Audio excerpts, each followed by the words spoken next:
have to introduce my brain. Okay.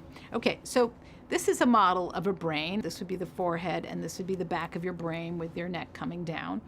There's a part of the brain, I'm going to open the brain up in the midline, so this would be not something you'd want to do in yourself.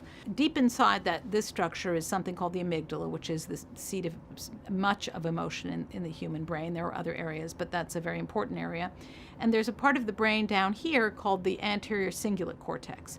And that is the part of the brain that automatically controls emotional processing. So individuals with borderline personality disorder, we have shown, have smaller regions of the brain, Brodmann area 24 up here, that's in the anterior cingulate, and they also, in this lower part of the brain and the medial part of the brain, which are regions that control emotion, are less activated when provoked.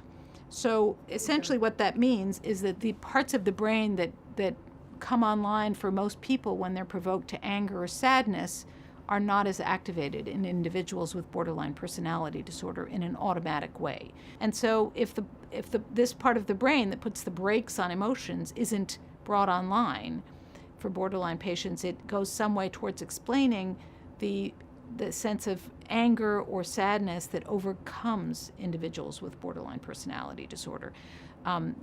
My patients will say to me that when they feel anger, they don't just feel angry, they feel anger from head to toe. They can experience the anger tingling all the way down to their toes, and that it's very hard to get control of that. And similarly with sadness, which all of us experience, it's part of the human experience, for individuals with borderline personality disorder becomes an overwhelming sense of despair and pain.